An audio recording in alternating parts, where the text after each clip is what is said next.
Hello everyone, this is Nicole from Altenew. Thank you so much for joining me.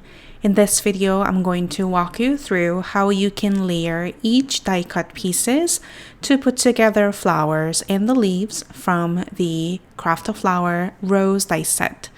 Here is the packaging that you'll get with your die set. There is a layering guide as well.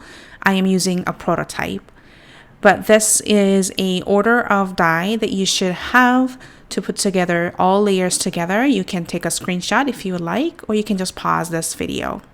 For the rose itself, I'm going to use Cherry Blossom Gradient cardstock set. You can use any colored cardstocks, but this is great to use along with our gradient cardstock set because the color is always laid out for you from light to dark. For the flower itself, like I said, we're using Cherry Blossom Gradient cardstock set. For the leaves, we will use Green Meadows cardstock set. I'm going to cut these through my mini blossom die cutting machine. Please note that for the intricate dies, usually the second, third, or the fourth layer, you'll need to use a metal shim to put it through the die cutting machine. This works for any die cutting machine that you might have, and it either works with the regular shim that you have using some extra layer cardstocks or the metal shim that you might have already.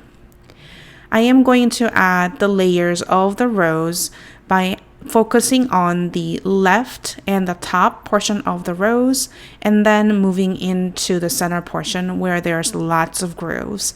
When you're layering these, make sure to focus on the right side groove where there's like a big dip on the right side right there on the bottom, and then also the center portion, and just slowly line these up, and they line pretty straightforward, and it's pretty forgiving set, so each layer can be a little bit different when you're laying on top of each other. The leaves are a lot more simpler.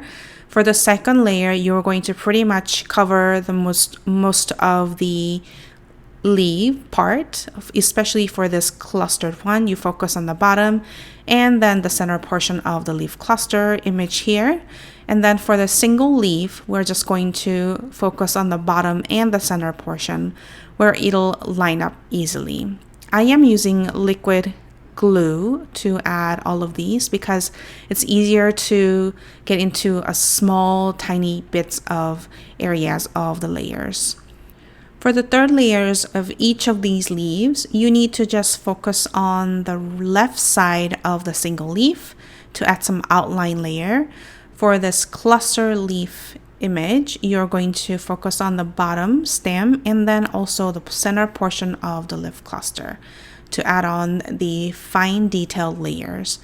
And there you have it. This is how you put together each die cut layers for the Craft a Flower Rose. I hope this was helpful. Thank you so much for watching.